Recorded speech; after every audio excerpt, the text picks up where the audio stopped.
Interaction, bonjour, vendredi, milieu de journée, début d'après-midi si on veut. Nous faisons le point sur l'actualité boursière, sur l'actualité économique, sur l'actualité des entreprises. Et puis c'est un fonds, Interaction, c'est un fonds commun, comme on disait, auquel vous pouvez souscrire. Vous verrez le code mnémonique, ou le code ISIN qui apparaîtra sur cet écran qui est déjà apparu. Donc je suis avec son gérant, Thomas. Louis. Bonjour Hubert. En l'absence de Thomas Blard. Bonjour. Bon, nous commençons tout de suite avec la tendance.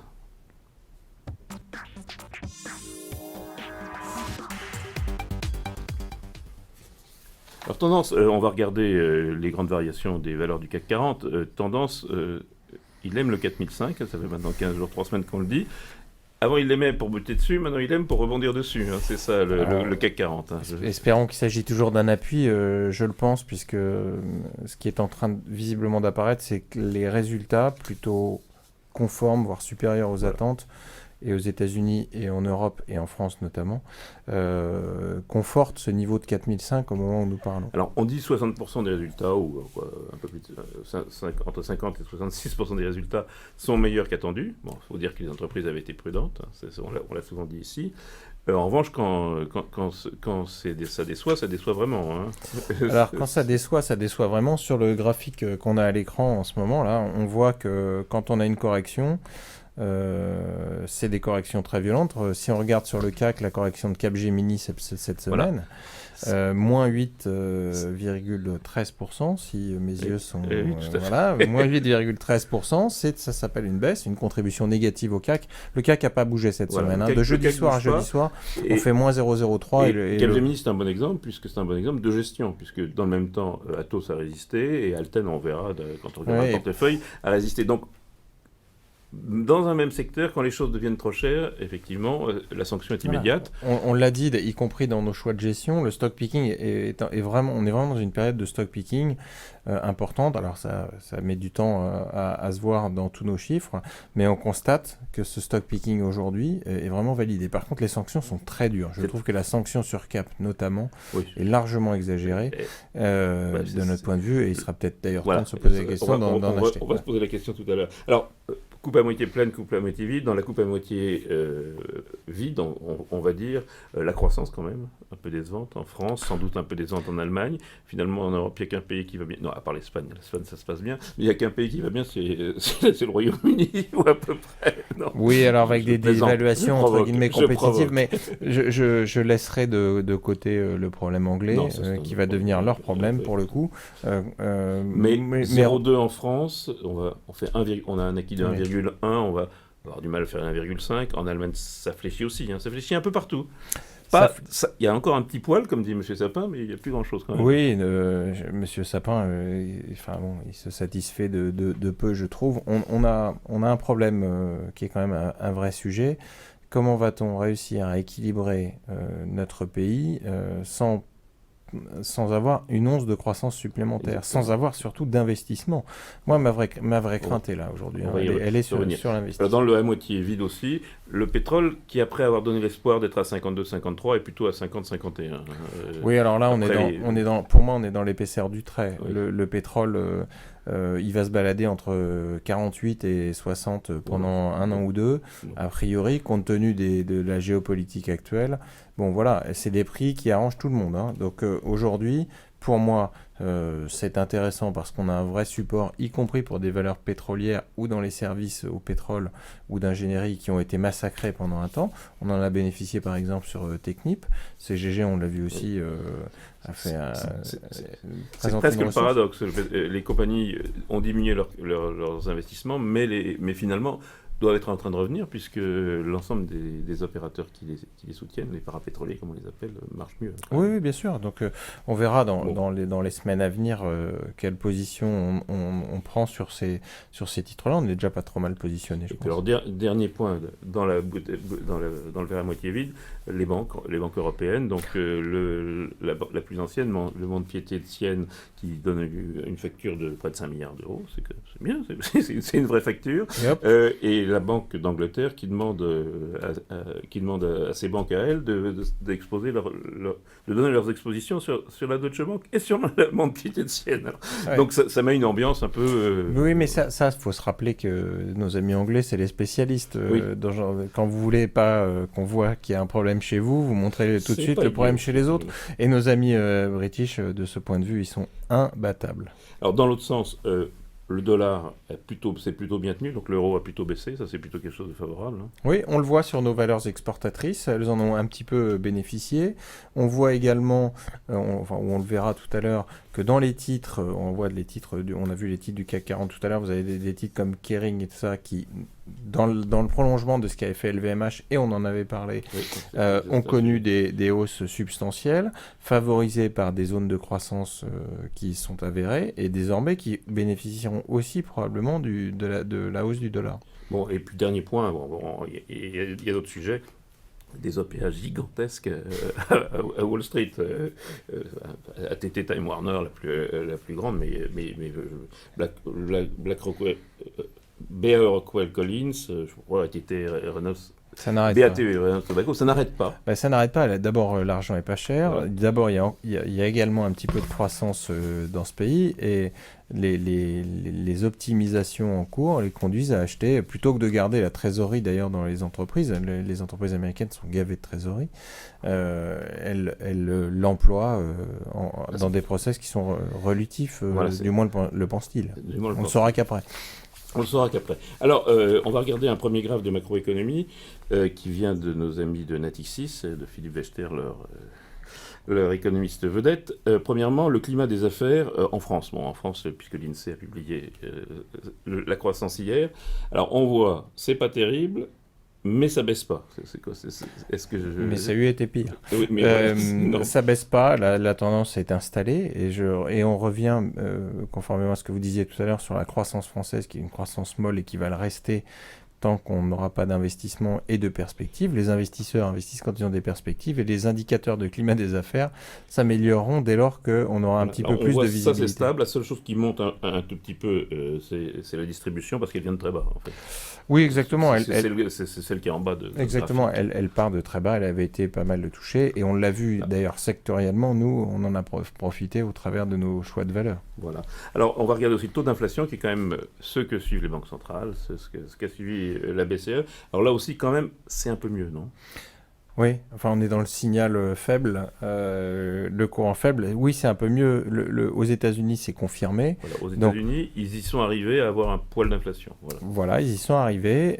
Compte tenu du niveau des dettes, du taux des dettes, ce niveau d'inflation commence à faire son travail de sape, entre guillemets, sur les rentiers, qui est un travail nécessaire pour effacer ces tonnes de dettes qui sont absolument pas productives. Donc le signal est enclenché, c'est prémonitoire probablement par rapport à la hausse des taux à venir, évidemment aux États-Unis, et compte tenu de l'effet de latence qu'on connaît en Europe, d'ici 2 ans, on aura probablement le même mouvement, parce que je ne vois pas un mouvement inflationniste immédiat. Ça donne un petit poil d'espoir, et ça justifie en fait les remontées de taux d'intérêt longs, dont on va reparler tout à l'heure. Oui, et pas des remontées violentes, ce qui est plutôt rassurant, parce que les agents ont le temps de s'adapter. Le 10 ans a pris entre 20 et 25 centimes, aussi bien en Europe qu'aux États-Unis. Voilà. C'est homogène. En un mois. On déteste les mouvements non homogènes, et là en l'occurrence pour l'instant c'est homogène et prévisible. Alors conclusion de ce petit tour d'horizon, le tableau de bord.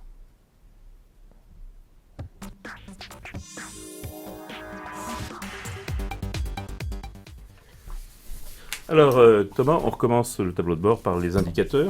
Alors, il y en a, par nos feux. Et il y en a un qui bouge cette semaine, c'était calme plat depuis quelques semaines. Oui, et c'est celui qui m'intéresse le plus sur le thème dont on avait parlé, la dynamique des corrélations de... Alors, on va le regarder tout de suite. Il y en a qu'un qui bouge. Donc voilà, c'est la dynamique des corrélations. C'est l'indicateur numéro 8, vous l'avez sous les yeux.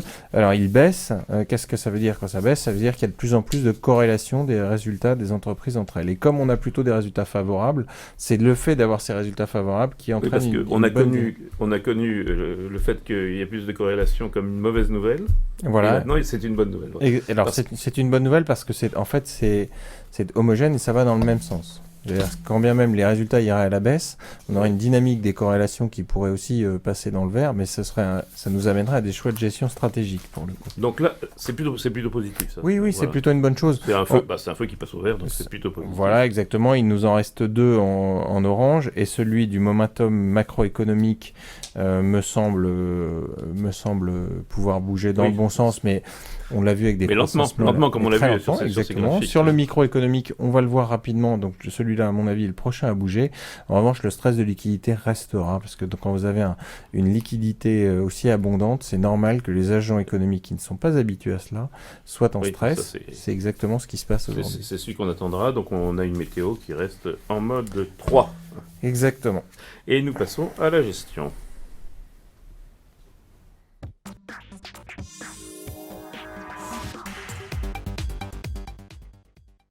Alors, on peut peut-être commencer la gestion en regardant le portefeuille d'interaction, donc ces grandes masses et son évolution récente. Alors oui, j'ai mis simplement pour mémoire ce qui s'était passé depuis le début de l'année, puisque l'indice dividende réinvesti a monté de 0,21 avec il faut le savoir, 2,7% de dividendes. Oui, puisqu'il est en baisse de 2% et des poussières. Exactement. Par rapport à un fonds interaction qui recule de 3,80, moi je vous parle, qui lui encaisse certes des dividendes, mais paie également des frais de gestion. Donc l'un dans l'autre, on se retrouve à moins 3,80, avec des défensives qui nous ont plus pénalisé que celles de l'indice, et des TMT qui nous ont coûté un petit peu d'argent également. Pour le reste, rien de bien méchant. On a nos valeurs cycliques qui sont un moteur de performance chez nous moins importante que celle de l'indice. Et dans les consos cycliques et les semi-cycliques, on en a pris un peu, mais moins que l'indice, effectivement. Voilà. Bien, et donc ce que je retiens aussi, c'est quand même l'investissement. Donc on est investi à 92%. Oui, on était à 90%. On est remonté en dernière, 2%, on y reviendra. D'ailleurs, on y revient tout de suite. Et avec les arbitrages. Et la semaine d'avant, on a augmenté l'exposition sur ce passage finalement des 4500, qui était quand même une bonne nouvelle. Alors voilà les arbitrages. Voilà nos arbitrages pas mal la semaine dernière. De la semaine. On a acheté du Valeo, on a acheté du Plastic Omnium, conformément à ce qu'on a dit, et du Santander avant les résultats. Donc, dans les 3 cas, c'est ce que vous appelez de la valeur ajoutée embarquée, ou de la valeur embarquée, hein, c'est ça? Absolument, à chaque fois. Ça paraît bizarre de parler d'une banque et d'équipementier automobile. Oui, mais pour autant, sur Santander, on a une banque pour laquelle on joue reprise de la croissance mondiale, dans des zones qui étaient jusque-là pénalisées, qui repasse, entre guillemets, en dérivée seconde positive, donc en accélération sur des résultats. C'est ce qui nous intéresse dans Santander. C'est solide, c'était un moyen aussi d'entrer dans le cycle et d'entrer dans le secteur bancaire, dont on est absent depuis un bon moment, avec des périodes où on a raison et d'autres où on a tort. Voilà, c'est comme ça que ça marche. Et quant à Valeo et Plastic Omnium, on l'a dit, reprise du secteur automobile. Notre façon de voir les choses, c'est de dire que c'est Valeo qui embarque aujourd'hui la valeur ajoutée d'un véhicule, et ou Plastic Omnium, et ou Faurecia. Davantage que les constructeurs qui sont faits des assembleurs. Qui deviennent des assembleurs, exactement, et qui vont donc continuer à se concentrer. On l'a vu avec Renault, une fois de plus. Et donc, on va avoir du contenu embarqué, de l'interface avec nos tablettes de plus en plus, et des voitures qui appelleront leur révision à distance. Donc c'est pas les constructeurs qui fabriquent tout cela. Ils assemblent. Et Sanofi, donc on continue à alléger plutôt. Oui, à mesure, exactement, avec des résultats qui étaient corrects aujourd'hui. Donc on va en profiter si on fait des mouvements. Oui, c'est toujours le même sujet. C'est la star, le fameux Lantus, qui a vaguement contrebalancé. Alors certains trimestres c'est mieux, certains trimestres c'est moins bien, mais quoi qu'il arrive. Mais on peut pas tout parier sur le Lantus. Mais aujourd'hui, Sanofi a fait le job, entre guillemets, et donc nous, on n'a plus d'upside, on n'a plus de potentiel dessus. Notre objectif est de l'alléger, mais au fur et à mesure. Alors je reviens sur Santander, puisque cette semaine, donc, comme je le disais tout à l'heure, Deutsche Bank a publié un résultat positif qui a étonné tout le monde, mais qui a laissé les gens relativement perplexes plus qu'autre chose. En revanche, BNP a publié des résultats. Les banques de financement, BNP, Barclays et puis les américaines, ont très bien marché, à l'exception de Royal Bank of Scotland, de Union de Banque Suisse. On voit que ça va quand même dans tous les sens. C'est très dur, encore une fois, de lire ces bilans bancaires, ça devient c'est vraiment une purge. C'est pour ça que Santander, ce que vous disiez la semaine dernière, on a confiance dans le bilan. C'est déjà oui, voilà, on a un bilan solide, donc on peut s'appuyer sur quelque chose. Sur les autres, compte tenu des annonces qui sont faites de temps en temps, c'est totalement déconcertant d'apprendre soit une amende de 5 milliards au lieu de 14, plus d'amende du tout. C'est impossible de modéliser ça dans une analyse financière. C'est mieux jouer la roulette dans ces conditions-là. Alors, cela dit, c'est une des tendances structurelles que la gestion doit suivre, c'est cette fameuse remontée des taux longs. Oui, voilà. Qui dit remonter les taux longs dit faculté de faire des marges pour nos amis banquiers. Et c'est important parce que c'est la protection future de leur patrimoine. Moi, j'ai toujours le même sujet sur les banques, c'est je ne sais pas ce qu'elles ont au bout du compte encore en portefeuille, et on a peu de moyens. C'est pas en les obligeant à avoir des ratios extrêmement solides, c'est pas ça le problème. Le problème, c'est de savoir ce qui reste en portefeuille. Voilà, on est en train de soigner, ou en tous les cas de mettre les entreprises bancaires dans des configurations avec des fonds propres durs, très dur pour le coup. Mais qu'est-ce qu'il y a en face Mais qu'est-ce qu'il y a en face? Qu'est-ce qui reste en face? Donc, on voit bien quand même qu'il y a un mouvement aux États-Unis, les banques ont remonté, à Tokyo, les banques ont tiré la cote même. Oui. Alors, c'est vrai qu'aussi, on a mis une petite hiérarchie des taux, justement, un peu plus de travail de transformation. En Italie également, en Italie. Donc, il y a ça, et de l'autre côté, l'immobilier, c'est-à-dire que Klépierre et Unibail ont publié des comptes qui sont absolument parfaits dans ce qu'on avait dit, et les actions ont baissé parce que l'immobilier, c'est une actualisation de loyer. C'est une actualisation de loyer dans un contexte où vos taux peuvent remonter, et dans un autre contexte où le prix intrinsèque de l'immobilier est à son paroxysme. Oui, donc ça fait deux raisons pour ne pas être... Alors, autre tendance un peu structurelle de ce qui se passe en ce moment, c'est ces résultats extraordinaires de Google, d'Alphabet, la société mère de Google, quand Apple, ou même chez nous, Gemalto, ont des moins bons résultats, ou quand TF1 a une perte de chiffre d'affaires en publicité. C'est-à-dire qu'il se passe vraiment quelque chose et ça se retrouve en bas de la ligne dans les comptes. Ben, on est en plein dedans. Apple ralentit parce que c'est très bien de faire des écrans. Je ne trouve pas qu'il y ait une révolution particulière sur le nouvel iPhone. Ni sur la nouvelle tablette. Personnellement, j'ai toujours une ancienne tablette et ça fonctionne de la même façon. Voilà. Je crois que le vrai sujet, ça va être désormais le contenu, l'organisation de ce contenu, l'abonnement facile. Et donc, de ce point de vue, y compris les propriétaires de tuyaux comme Orange, sur lesquels on reviendra aussi, ont leur rôle à jouer. Et on voit au travers d'Alphabet que quand vous commencez à fournir tous les services d'hébergement de boîtes aux lettres, d'agenda ou de documents partagés, mais on vit avec eux maintenant. On vit avec eux, exactement. La moindre requête aujourd'hui est effectuée sur Google sans même que parfois on le sache. Et sans même qu'on le sache. Alors, beaucoup de publications d'entreprises, c'est le titre de l'émission, les trimestriels, une pluie de trimestriels, disent certains, et effectivement, c'est pas facile de s'y retrouver. On peut déjà s'attacher à ce qu'il y a dans le portefeuille, parce qu'il y en a déjà un paquet. Donc, Safran, chiffre d'affaires un peu inférieur aux attentes.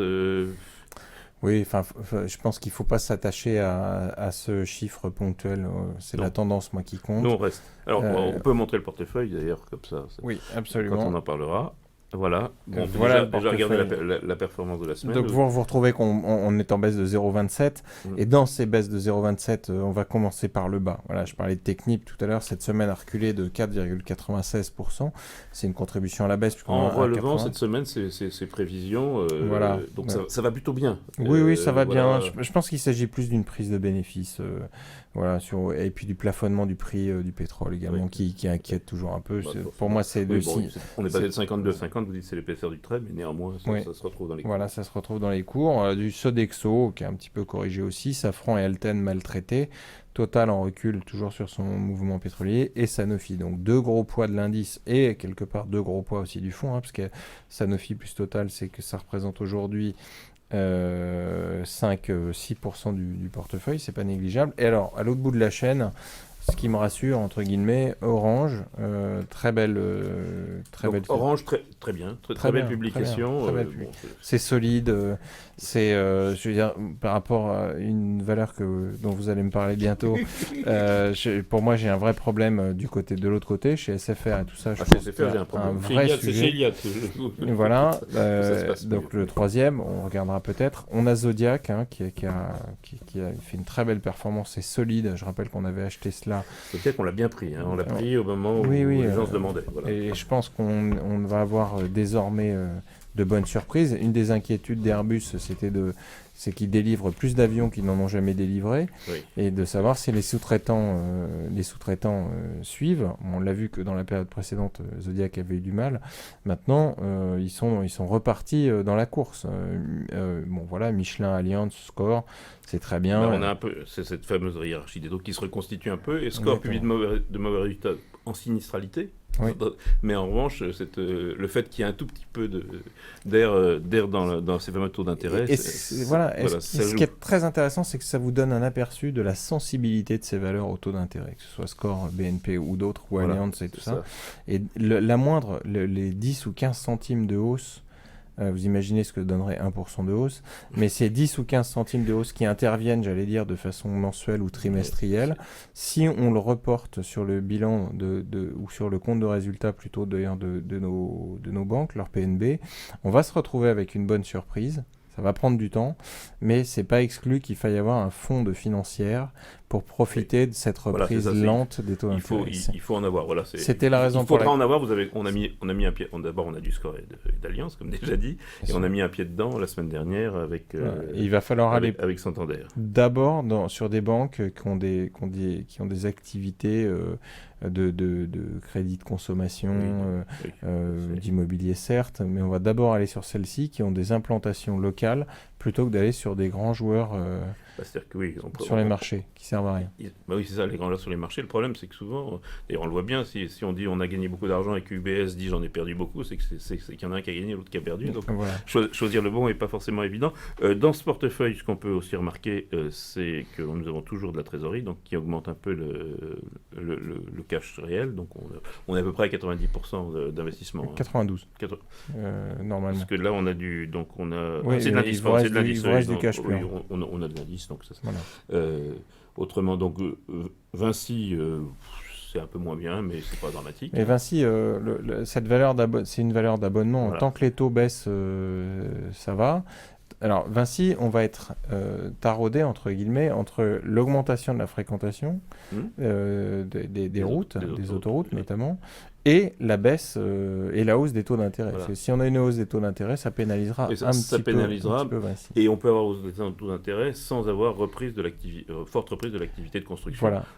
Puisque effectivement, ça paraît s'équilibrer, mais ça ne s'équilibre pas date à date. Non. Et puis les sensibilités ne sont pas les mêmes. La sensibilité au taux de Vinci est importante relativement à sa sensibilité à la fréquentation des autoroutes. Donc faut être extrêmement vigilant. On va arriver sur des points de vigilance sur ces titres-là. Voilà. Alors Kering, vous avez dit un mot, plus 10% du chiffre d'affaires au troisième trimestre, Gucci plus 17% et Yves Saint Laurent plus 24% ou quelque chose comme ça. C'est bien, hein, parce que surtout c'est une série, 4% au premier trimestre, 12% au deuxième, 17% au troisième. Et ça rassure quelque part aussi notre pari sur LVMH. Exactement. Parce qu'on a fait le pari des deux, que les deux bénéficient des mêmes raisons, enfin des mêmes catalyseurs de hausse. C'est plutôt une bonne chose et sont relativement moins chers par rapport à ce qu'elles ont valu historiquement. Donc on est assez serein avec ces titres-là en portefeuille. Alors Peugeot et Renault, justement, ça confirme aussi ce qu'on disait tout à l'heure. C'est quand même plus simple d'avoir des équipementiers que des constructeurs. Puis Peugeot et Renault, on va être tributaire des croissances et on voit que la croissance européenne embarquée, elle est faible. Hein. N'en déplaise à M. Sapin, c'est pas terrible. Quand même. L'inversion de la courbe tendancielle de je ne sais trop quoi, non, c'est pas là. On va manquer de croissance. Alors il y a quelque chose sur lequel on s'arrête une minute, c'est Tarkett. Parce que il y a un sujet qui est celui de dire le Brésil et la Russie ont été en récession, ils en sortent, donc on va pouvoir y gagner de l'argent, entre guillemets. Donc Tarkett, c'est une partie de Sommer à l'hiver anciennement. C'est très exposé à la Russie. Il y a eu beaucoup d'espoir. Et là, la publication, chiffre d'affaires en baisse de 2%, ce qui n'est pas non plus monstrueux, mais ça a douché le titre. Hein. Oui, mais parce que c'est les titres. Vous l'avez dit vous-même, on en attend beaucoup et probablement beaucoup trop de ces titres-là. On est persuadé qu'ils vont vivre des grandes masses en cours. Je rappelle que la Russie n'est pas sortie de l'ornière encore, qu'elle a d'abord à finir de régler, parce qu'on peut appeler ça comme on veut, mais on lui demande de régler le problème en Syrie à notre place pour rentrer après dans le grand concert des nations. Donc revenir à nouveau. Moi, tant que la situation des Russes n'est pas éclaircie, je ne toucherai pas à ce titre-là. Voilà. Alors un mot, la chimie allemande. Des bons résultats et de Bayer et de BASF, mais pas pour les mêmes raisons. L'un à cause de la pharmacie, et puis BASF, ça marche bien. Oui, ça conforte nos choix on a eu Sanofi, je ne vais pas vous dire qu'il faut acheter du Bayer. Non, mais j'ai pas l'intention de le faire non plus parce que je la trouve relativement chère. Pour revenir à un propos, on est à 16-17 fois, c'est cher pour un secteur comme celui-là, et donc je suis pas prêt moi à acheter à ce prix-là. Donc, mais ça concourt à cette espèce d'ambiance où il se passe, c'est pas trop mauvais, voilà. On va avoir un socle, ça corrobore notre idée qu'il y a un socle de croissance qui est là. Maintenant, il va falloir aller chercher les champions parce que ça s'achète à un certain prix, c'est relativement cher. Là. Alors juste un dernier mot, on a regardé un peu les résultats américains. Alors il y a du plus et du moins dans tous les sens. Il y a plus que de moins. Si on regarde objectivement les choses, on avait des résultats sur Merck, Procter & Gamble et puis Dupont, General Motors qui sont supérieurs aux attentes. Je copie sur vous parce que j'ai perdu à l'écran mes données. Boeing relevé, Monsanto relevé. Bon, on a dit un mot d'Alphabet. Amazon en revanche inférieur. Il y a Caterpillar. Alors le super cycle Caterpillar, donc ou 3M. Inférieur aux attentes, quand la chimie, c'est curieusement Donc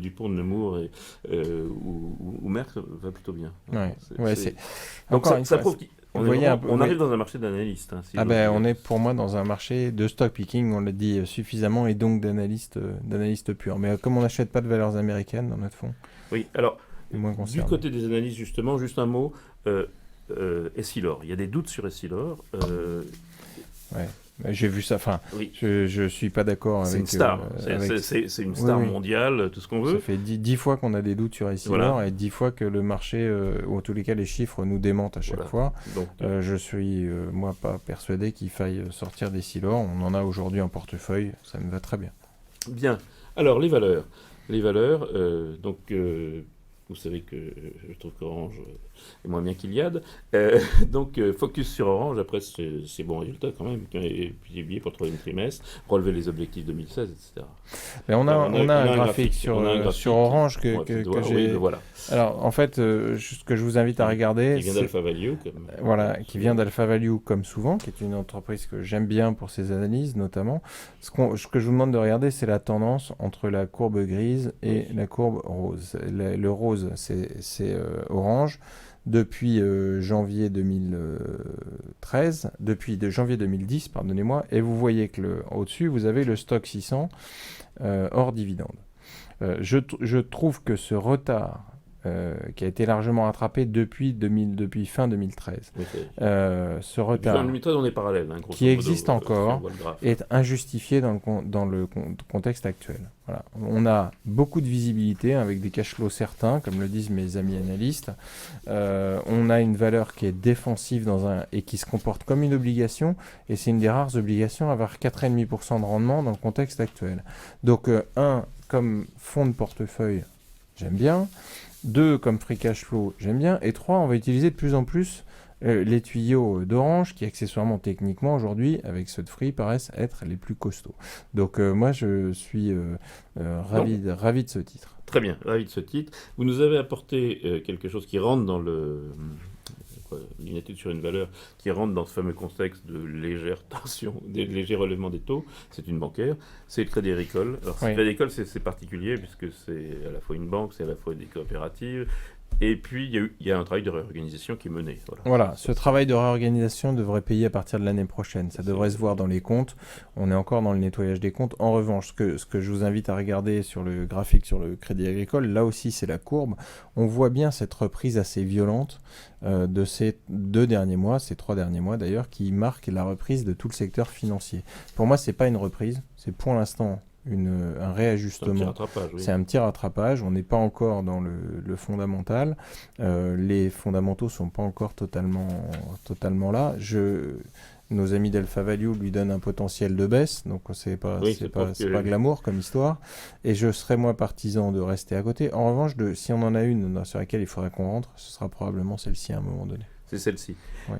Bien, alors, est-ce qu'on fait des choses? On a fait beaucoup de choses la semaine dernière, hein, donc je ne suis pas à pousser toutes les semaines à s'agiter. Est-ce qu'on fait quelque chose? Est-ce qu'on renforce les paris de la semaine dernière, c'est-à-dire Santander et les équipementiers? Non, renforcer les paris au moment où on parle, ça n'aurait pas d'impact. Peut-être va-t-on renforcer un petit peu les équipementiers, voilà. Mais je n'irai pas beaucoup plus loin. Il faut qu'on laisse un peu le portefeuille se reposer. Il faut se reposer, on a été très actifs. Mais on a encore 8% de cash. Donc, Exactement, on a 8% de cash. On a des contrats CAC qu'on peut libérer. On a aussi nos gros poids d'indice toujours présents. Bon, on a de quoi travailler. Si on avait des corrections, on en profiterait pour renforcer toutes nos idées. L'idée, c'est bien celle-là. On va aussi suivre l'analyse technique, hein, ça existe quand même, ce fameux 4560 ou quelque chose comme ça, qui peut libérer une hausse d'automne, ou bien effectivement un petit retour. Alors on a vu quand même qu'on avait buté jusqu'à maintenant 2 fois dessus en séance, et qu'on est redescendu sous 4005 ça devient sur un trading range, comme ils disent, extrêmement serré. Très entre serré. 4005 qui était l'ancienne résistance et 4550, c'est tout petit. Très dur de travailler de ce point de vue. Bon, c'est pas notre vocation. Parce que non, là, on avait la publication des comptes, ce qui fait que ça a fait beaucoup varier les titres. Ce qui est important dans cette publication des comptes, c'est que ça conforte notre portefeuille. En tous les cas, la qualité du portefeuille. Voilà. Maintenant, pour qu'on bascule au-delà de ce 4560, ça passera par une hausse des gros poids de l'indice. Qui dit gros poids de l'indice? Ça peut être Total sur le pétrole, ça moins probablement Sanofi. On peut avoir un mouvement sur les bancaires, et c'est bien pour ça qu'on est vigilant sur ces bancaires. C'est ça, il faut être vigilant. Et peut-être faudra-t-il... Bon, c'est-à-dire, les marchés de manière générale, même s'ils ont décidé que l'élection américaine était jouée, elle n'est pas jouée, donc forcément, il y aura toujours un tout petit peu de nervosité. La politique est là. Hein. Puis sur les banques, on n'est pas à l'abri d'un incident majeur sur Deutsche Bank, et on n'est pas à l'abri d'une mauvaise surprise en Italie. Enfin, il faut qu'on garde ça présent à l'esprit. Il y a beaucoup d'argent à remettre dans les banques en Italie et en Allemagne, et il faudrait qu'on ait confiance effectivement dans la note, parce qu'ils nous disent 4,8 milliards pour le Mont-de-Piété de Sienne. Mais si c'était 6 milliards, ce serait quasiment pareil. Oui, alors rappelons-nous qu'en 2009, au moment de la crise extrêmement importante sur les banques, les investisseurs qui sont rentrés dans Société Générale, il y avait la Société Générale qui avait été recapitalisée à l'époque, sont rentrés avec des rendements de 7,5 à 8%. Ça veut dire qu'au bout de 7 ans, 8 ans, ils étaient rentrés dans leur investissement et pouvaient ressortir. Toute la logique qui risque de s'appliquer aujourd'hui, c'est qu'on se dit... notamment les banques allemandes, ok, je veux bien rentrer sur un coupon de 7 ou 8%, et mon risque à 7 ans sera couvert, ce qui est raisonnable pour un investissement action, sauf qu'aujourd'hui, on ne sait pas. On ne sait pas si en cours de route, on ne va pas avoir une mauvaise surprise. D'où le choix de Santander, on estime que ce rendement, ou pas loin, est assuré. Voilà. 5,5% de rendement, je suis plutôt preneur sur un des leaders mondiaux. Sur un des leaders mondiaux, et qui, encore une fois, a déjà montré ses pertes au Brésil. Donc, exactement. Il les a affichés. Ouais. Bien, ce sera le mot de la fin. Thomas Loué, merci beaucoup. Et rendez-vous la semaine prochaine, même heure, même endroit. La semaine prochaine, la semaine prochaine, ce sera le vendredi. C'est la semaine d'après qui sera le 11 novembre. Absolument.